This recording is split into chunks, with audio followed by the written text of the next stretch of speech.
Mes parents n'ont pas assisté à mon mariage parce que je me suis marié avant ma sœur parfaite. Maintenant, mon mariage, célébré il y a 8 mois, a marqué un tournant dans la dynamique familiale. Bien que nous ayons été ensemble pendant 4 ans avant de franchir ce pas, l'occasion qui aurait dû être celle d'une complicité et d'un bonheur complet a été marquée par des absences notables. Alors que tous les autres invités étaient présents, mes parents et ma sœur, Moline, 30 ans, ne se sont tout simplement pas présentés à mon mariage, laissant un vide qui contrastait avec l'image parfaite de la famille qu'ils avaient toujours tenu à projeter. Une façade qui, ce jour-là, semblait commencer à se fragmenter. La décision de mes parents de ne pas assister à l'événement était sans aucun doute surprenante, même si, pour être honnête, l'absence de ma sœur m'a moins choqué. Nous ne nous sommes jamais vraiment entendus, et ce n'était pas nouveau. Cependant, en réfléchissant à notre passé et à la façon dont les choses ont toujours été, j'aurais peut-être dû prévoir qu'elle ne serait pas là pour me soutenir ce jour-là non plus. Pour bien comprendre ce qui s'est passé, il est essentiel de contextualiser notre dynamique familiale. Il est difficile de blâmer entièrement mes parents pour le favoritisme constant dont ils font preuve envers ma sœur. Elle a toujours fait preuve d'une compétence exceptionnelle dans pratiquement tout ce qu'elle faisait. Où qu'elle soit, Moline était le centre de l'attention, captant tous les regards et tous les compliments. Dès ses premiers pas, elle s'est révélée extraordinaire, remportant tous les concours d'orthographe et excellant dans les foires, scientifiques et les spectacles de talent à l'école primaire. Au lycée, elle était présidente de classe, major de promotion et reine du bal, une figure imposante. En plus de tout cela, son apparence, grande, mince et très attirante, l'a amenée à poursuivre une carrière de mannequin alors qu'elle était encore à l'université. Je me souviens très bien du moment où elle a obtenu son premier emploi de mannequin au cours de sa 2e année. Pour fêter ça, mes parents ont organisé une fête luxueuse, invitant toute leur famille et leurs amis. Sa première photo professionnelle a été encadrée et placée au-dessus de la cheminée du salon où elle est toujours accrochée aujourd'hui. La même année où j'ai obtenu mon diplôme en informatique, leur réaction a été un simple murmure désinvolte de « bien joué » avant de retourner à l'organisation du prochain événement lié à la séance photo de Moline. La différence physique entre nous a toujours été un point central. Je suis plus grande et plus petite que ma sœur, et ma mère n'hésitait pas à faire des commentaires grossiers sur mon apparence. Elle m'a même inscrite à des cours de sport auxquels je ne voulais pas participer et m'a constamment imposé des régimes tout au long de mon enfance et de mon adolescence. Ces comparaisons avec Moline étaient fréquentes et directes. Elle avait l'habitude de dire que Moline n'avait jamais eu de problème de poids, ou que je pouvais être aussi jolie que ma sœur si je faisais juste un peu plus d'efforts. Ces phrases faisaient écho au sentiment constant que je n'étais jamais assez. Même si j'ai appris à ignorer ces remarques dès le lycée, elles ont eu un impact profond au fil des années. Finalement, j'ai accepté ces distinctions et j'ai accepté la douloureuse réalité selon laquelle mes parents n'ont jamais montré autant de plaisir à mes réalisations qu'à celles de Moline. Quelle était mon alternative? Pendant des années, j'ai désespérément essayé d'obtenir leur approbation, en suivant les cours qu'ils recommandaient, en rejoignant les clubs qu'ils encourageaient, et même en essayant le mannequinat pendant une brève période. Cet échec dans cette dernière tentative est quelque chose que ma sœur ne manque jamais de me rappeler, renforçant l'idée que je n'étais pas à ma place dans ce monde. La dure vérité est que rien de ce que j'ai fait n'a jamais été suffisant pour eux.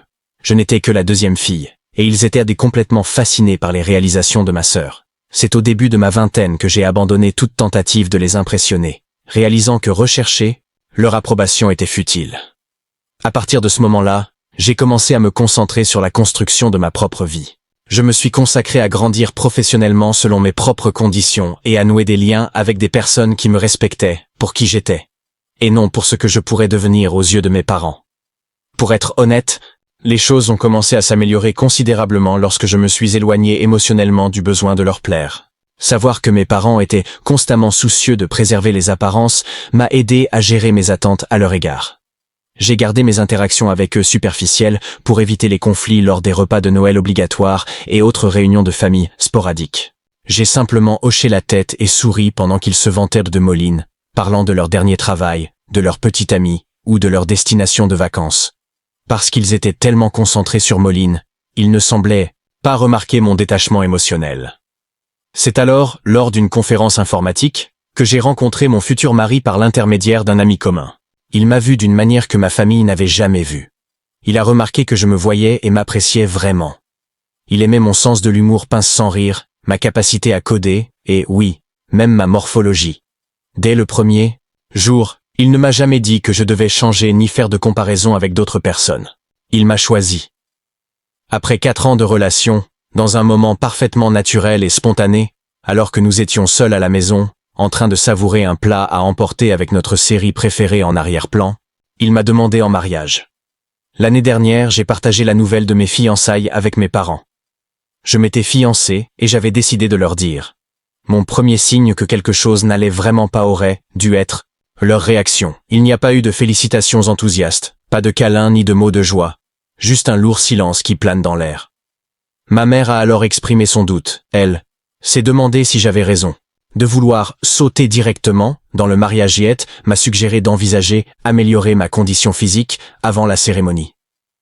Pendant ce temps, pendant la fête de fiançailles, mon père ne disait pas grand-chose. Mon mari a remarqué l'étrange réaction, que j'essayais également de traiter. Il semblait distant et inquiet. Pendant la majeure partie de la nuit, ils se sont accroupis au-dessus du téléphone de ma mère, dans un coin réservé, sans rapport avec la célébration. Plus tard, mon mari m'a dit qu'il a entendu parler à Molène au téléphone. Elle était clairement en train de pleurer. Ils se disputaient sur le fait que ce n'était pas le plan, et comment ils ne s'attendaient pas à ce que Rebecca se marie en premier. La conversation a révélé une surprise et une frustration choquante. D'après ce qu'il a vaguement entendu, avait eu des revers mineurs dans le processus de planification du mariage de Moline, même si je n'étais pas impliqué. Leur priorité semblait être l'emploi du temps de ma sœur, ce n'est pas mon bonheur, ni mon propre événement. Pendant que la planification était en cours, le manque d'implication de mes parents s'est devenu encore plus évident. Ma mère avait déjà créé de nombreux tableaux de mariage Pinterest pour Molène, et n'était pas intéressée à m'aider avec sélectionner une robe ou un lieu pour mon mariage. Son attention était clairement focalisée sur l'avenir idéal de Moline. Quand j'ai choisi ma robe, une coupe trapèze simple mais exquise, ça m'a vraiment fait me sentir belle. La réponse de ma mère fut froide. Elle a simplement commenté que c'était pratique et adapté à mon corps. Aucune émotion, aucun enthousiasme, juste une évaluation purement fonctionnelle. Heureusement, ma future belle-mère est devenue une source incroyable de soutien. Elle m'a traité comme la fille qu'elle n'a jamais eue, offrant de l'aide et un enthousiasme sincère.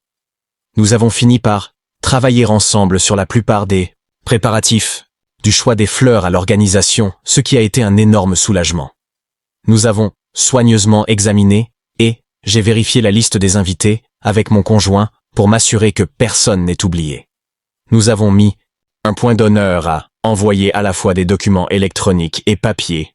Je suis sûr qu'ils ont reçu les invitations, comme l'électronique comprenait des accusés de réception rouge, prouvant qu'ils ont été ouverts. Après avoir réalisé qu'ils n'avaient pas de RSVPD, j'ai appelé, envoyé des SMS et des emails plusieurs fois. Mes messages et mes emails ont été ignorés ou j'ai reçu des réponses évasives. Ils ont prétendu être très occupés et qu'ils devaient vérifier leurs horaires. C'était une esquive évidente. Je ne pouvais pas gaspiller trop d'énergie à m'inquiéter. Avec mes parents qui ne sont pas sur la liste des invités, parce que j'étais trop occupé à me préparer pour le grand jour. Mes beaux-parents ont été incroyablement serviables. Offrir de l'aide pour tout, de la mise en table aux compositions florales. La sœur de mon mari a même organisé une magnifique baby shower. Même si mes parents n'étaient pas là, le mariage lui-même était magnifique. Nous avons eu une cérémonie matinale suivie d'un moment de célébration détendu l'après-midi dans un joli cadre de jardin. Les invités ont commenté à quel point nous avions l'air si heureux et amoureux. C'était une journée pleine d'amour et de bonheur. Cependant, il y a eu des moments dans lesquels leur absence pesait lourdement. Cela ressemblait presque à une souffrance physique, une véritable angoisse qui s'est manifestée dans les moments les plus significatifs. Cela s'est produit, par exemple, quand j'ai vu le premier rang de sièges complètement vide pendant la cérémonie.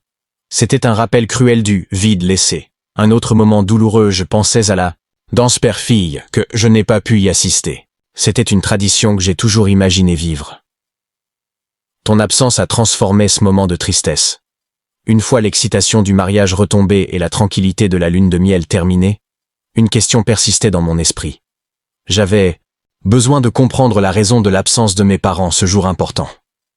Il était temps d'affronter la situation et de chercher les réponses manquantes. J'ai décidé de les appeler. Quand j'ai finalement pu leur parler, la réponse que j'ai reçue était inattendue. Ils ont déclaré avoir été profondément blessés, affirmant qu'ils n'avaient jamais reçu d'invitation officielle au mariage. C'est la justification qu'ils ont donnée pour ne pas y assister. Ma mère s'est alors lancée dans un long article, m'accusant d'être négligent. Elle a dramatisé, disant qu'elle avait toujours voulu aider à planifier le mariage de ses filles, et qu'elle ne comprenait pas pourquoi je les exclure d'un événement aussi important. Le ton était celui d'une victime blessée. J'étais perplexe face à cette version des faits. J'étais sûr que nous avions envoyé les 2 types d'invitations, électroniques et physiques. Au cours de l'appel lui-même, j'ai vérifié que nous avions bien envoyé les invitations en consultant nos dossiers. La livraison d'invitations physiques a même été confirmée. J'ai choisi de ne pas les confronter à ce moment-là, au sujet de leurs tentatives évidentes de me manipuler. J'ai juste dit que j'étais désolé pour l'erreur et j'ai raccroché. Plus tard, mon mari a évoqué un certain nombre d'incidents qui démontraient ses véritables intentions. Il a remarqué à quel point il semblait surpris, plutôt que ravi, lorsque nous avons annoncé les fiançailles, et comment il n'arrêtait pas de trouver des raisons pour ne pas aider aux préparatifs. Mon mari m'a expliqué qu'il ne voulait pas ajouter à mon anxiété pendant le processus de planification du mariage. Il n'avait donc pas mentionné ces découvertes auparavant. Cependant, avec le recul, toute la situation s'est avérée cohérente, le modèle était clair. L'idée que moi, la fille la moins réussie à leurs yeux, je me marierais avant leur bien-aimée Moline, était tout simplement trop difficile à supporter pour eux. C'était en fait la raison de son absence. Leur comportement a servi à valider quelque chose que j'avais toujours soupçonné, mais auquel je résistais profondément. J'ai confirmé que je ne pourrais jamais rivaliser avec ma sœur à ses yeux. Peu importe ce que je faisais, je ne serais pas suffisant. L'aspect le plus déprimant a été de réaliser que même le jour de mon mariage, qui aurait dû être une célébration de l'amour et des nouveaux départs, était devenu un autre front dans leur guerre sans fin pour préserver l'image de la famille idéale, avec Moline au centre. Pour couronner le tout, Moline s'est récemment fiancée à son petit ami d'1 an. D'après les membres de ma famille qui participent à des discussions de groupe auxquelles je ne participe pas ouvertement, mes parents expriment leur enthousiasme à l'idée d'organiser un mariage élaboré pour elle. Le contraste avec mon traitement était frappant. Ils se vantent déjà d'avoir obtenu des salles plus grandes et des robes de luxe. Ma mère emmène Moline à des essayages privés dans des magasins de luxe, profitant de tout le temps mère-fille qui ne m'était pas accordé. La disparité de traitement était flagrante et publique. Il est étonnant qu'un grand nombre de membres de notre famille refusent soudainement d'assister au mariage et à la fête de fiançailles de Moline. Il semble que les actions de mes parents lors de mon mariage soient devenues un sujet de conversation dans la famille élargie, provoquant un effet inattendu. Quand ma famille me demande pourquoi mes parents n'ont pas assisté à mon mariage, je leur dis simplement ce que je pense être vrai. Il n'est pas nécessaire de chercher des excuses ou de minimiser la situation. La vérité, c'est qu'ils n'ont pas supporté que je me marie avant leur fille bien-aimée. Je présente simplement les faits tels que je les perçois, sans fioriture, ni aucune tentative de gagner la sympathie. Je raconte simplement ce qui s'est passé, directement. Quelques jours plus tard, ils m'ont contacté, furieux. J'ai été accusé d'avoir tenté de ruiner le mariage de Moline, affirmant que je répandais de fausses histoires. Ils ont dit que j'étais jaloux de son mariage somptueux et que ses proches étaient réticents à venir, parce qu'ils avaient entendu parler de mon traitement. Le point crucial était que je ne répandais pas de mensonges ou de mauvaises histoires. Je disais simplement la vérité aux gens à propos de ce qui s'est passé. Peut-être devraient-ils réfléchir à leur conduite et au rôle qu'ils ont joué au lieu de me blâmer pour les résultats. Si la réalité de leurs actions les fait passer pour des gens terribles, c'est un problème qui vient d'eux, pas de la vérité que je présente. À mesure que la situation évoluait, je me suis rendu compte qu'il m'était de plus en plus difficile d'entretenir un semblant de relation significative avec mes parents. Leur comportement pendant mon mariage m'avait finalement fait comprendre, une fois pour toutes, que je ne serais jamais assez pour eux, peu importe ce que je ferais ou accomplirais dans la vie. Dans ce voyage, leur absence n'est pas l'aspect le plus difficile à accepter pour le moment. La douleur la plus profonde est de devoir accepter le fait que je n'ai jamais eu les parents gentils et encourageants que j'ai toujours voulu avoir. Ceux qui auraient dû être mon roc et mon plus grand soutien inconditionnel. Maintenant, mon objectif principal est de me concentrer sur la création d'une vie épanouissante avec quelqu'un qui m'apprécie vraiment et qui m'aime pour qui je suis, maintenant, à cet instant précis. C'est avec lui que je construis mon avenir et trouve mon bonheur, sans rechercher de validation extérieure. Je prévois de vous tenir au courant de tout développement important qui se produira. Dans cette première mise à jour depuis mon dernier article, qui date d'il y a 2 semaines, beaucoup de choses se sont produites, et les choses prennent des tournures inattendues. Motivé par les commentaires encourageants que j'ai reçus en ligne, j'ai finalement pris la décision de parler à mes parents en face à face. Bien que par téléphone, de leurs actions dans mon mariage et de leurs positions actuelles, que j'essayais de ruiner le jour spécial de ma sœur exprès. J'ai senti que c'était le bon moment pour mettre tout sur la table et avoir une conversation honnête et directe. Dès que l'appel a commencé, ils ont commencé à m'envoyer des SMS à propos de leur perception d'une histoire familiale ternie.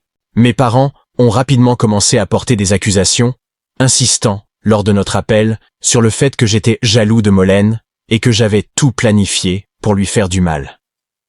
C'est alors que j'ai fait quelque chose que je n'avais jamais fait auparavant dans ma vie. J'étais d'accord avec eux, mais pas de la manière qu'ils avaient prévu. Au lieu de me défendre, comme je l'ai toujours fait, je leur ai dit « Vous avez raison, je suis jalouse. Pas de sa carrière, pas de ses réalisations, pas de son apparence. Je suis jaloux de l'amour et du soutien indéfectible que vous lui avez toujours montré et que vous n'avez jamais fait d'effort de me montrer. » Il y a eu une pause dans la ligne après mes mots. Ma mère a commencé par prétendre que j'exagérais et que nous étions toujours traités de manière égale.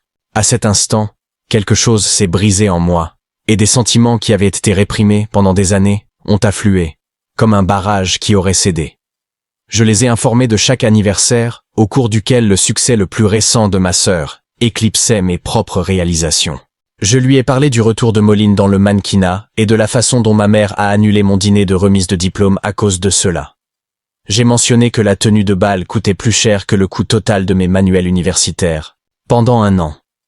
J'ai continué, malgré les tentatives de mon père pour m'interrompre, en m'accusant de réagir de manière excessive. J'ai parlé de ce que cela représentait de passer des années à organiser le mariage fictif de ma sœur, dans les moindres détails, sans montrer aucun intérêt pour le mien. J'ai expliqué à quel point c'était douloureux de voir les places des parents vacantes et comment ma belle-mère a dû m'aider pour tout, depuis la préparation du mariage jusqu'à l'achat de ma robe. Leur réaction à l'achat de vêtements a été particulièrement instructive, montrant à quel point cela leur importait peu. Au lieu d'accepter mes arguments, ils ont retourné la situation contre moi en me demandant « Pourquoi n'as-tu jamais parlé ? Si tu ressentais cela, ils ont agi comme si je n'avais pas essayé de leur parler depuis des années, ignorant toutes mes tentatives passées pour me connecter et partager mes sentiments. » Ma mère a insisté sur la même ligne. Père a continué en disant qu'en discutant de ses émotions avec les membres de notre famille, j'étais injuste et méchant, cherchant à créer la discorde plutôt qu'à résoudre les choses en interne. Ma mère a dit quelque chose à ce moment-là, qui a finalement tout clarifié. Elle a déclaré « Nous n'aurions jamais imaginé que cela arriverait ainsi, en essayant de ruiner le mariage de Molène par dépit, mais nous avons toujours su qu'elle manquait de confiance en elle quant à son succès. » Elle a ajouté « Ce n'est pas comme ça que nous t'avons élevé. » À ce moment-là, ils ne pouvaient pas m'entendre. Ils étaient plus préoccupés par leur mariage, imminent, et par l'impact que cette situation pourrait avoir sur Moline que par la douleur qu'ils m'ont causée. Pour la première fois de ma vie, j'ai décidé de ne pas me rétracter, ni de m'excuser. Au lieu de cela, j'ai exprimé mes pensées directement. Il est vrai que vous m'avez inculqué la croyance que je n'accomplirai jamais autant que Moline, que les réalisations de Moline seraient plus significatives, et que maintenir votre image familiale idéale était plus essentiel que mes sentiments. Cependant, vos signes m'avaient aussi appris que je méritais mieux, quelque chose que vous n'aviez pas l'intention d'enseigner. Il y eut un long silence, et le père parle. Peut-être qu'il est temps d'arrêter d'agir, comme si nous étions de mauvais parents, puisque vous prenez manifestement plaisir à nous voir souffrir. Nous avons supposé que vous nous aideriez, mais vous avez pris vos propres décisions. Puis, le coup final de maman a été porté. Peut-être que tu n'as tout simplement pas pu supporter de ne pas être le centre d'attention. Rebecca, ce n'est pas de notre faute. Tu as pris la décision de jouer la victime. J'ai juste raccroché et j'ai dit au revoir.